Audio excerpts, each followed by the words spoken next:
What's up, guys? We just concluded UFC Fight Night last night. We're gonna do three key takeaways from the fights last night. First, starting off with Josh Hockett. We know he's all right. He's a good wrestler. He's pretty good, but he's showing a different element to his game.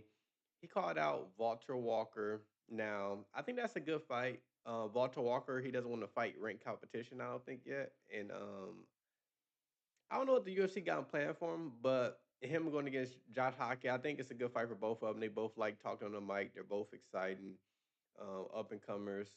So I think that's a good fight for the both of them. I think Walter Walker wins that fight. A lot of people don't like Josh Hockey for his theatrics on the mic or on social media, but nonetheless, either people will be tuning in to watch him lose or tuning in to watch him win. So we'll see. Next key takeaway. I want to talk a little bit about the bonus situation in the UFC. Um, First, Christian Leroy Duncan looked absolutely amazing. Euros Meta did too. Some others. Ye- I don't like them limited bonuses. If you think about it, we having a betting scandal, right? Currently in our sport.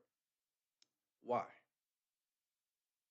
You got guys like Chris Padilla, who might be a ranked lightweight very soon, who's like asking for the money like a lot on the mic, the 50K bonus.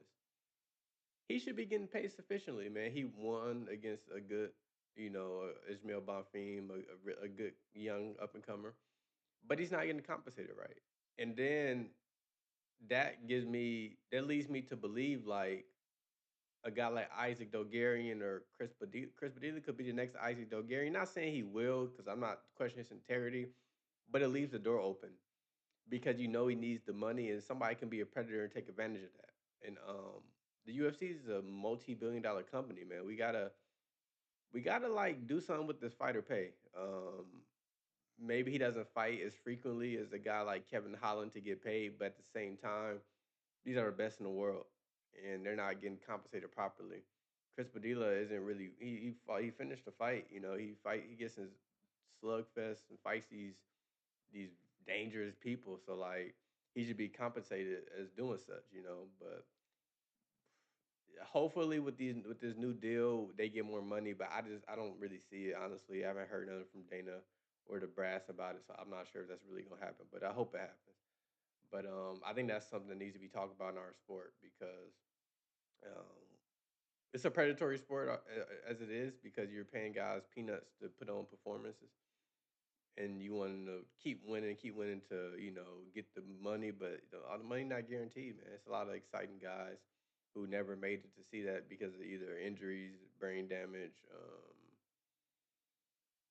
you know, some of these guys probably can't put together sentences. Look at BJ Penn. He got a lot going on with trauma. So I think while they're in the UFC and they're doing good, they should be compensated properly, especially with the revenue growing. Fighters probably should unionize just because other sports done it and it's been very successful. But it's a individual sport, and I don't think a lot of people would do it. But I think it's a more serious topic though that we should talk about because I don't want to see Chris Padilla mom in the trailer. Even though I don't know his financial situation, but at the same time, like I feel bad. List his top 15 lightweight beg for money, and he's winning his fights. So but anyways, and I want to say the last takeaway is Bam Bonfim. He is legit, but I need to see. I didn't think he looked the best against Wonder Boy. Now beating Randy Brown, who can't check leg kicks apparently. That's a good thing. And I think he did show elements of his game, but he's young, so we could see he got a little bit more development to do. But I think his development from last fight to this fight was pretty good. So I'm excited to see him. I was big on the Bonfim brothers when they first joined the UFC. Good to see him doing well again.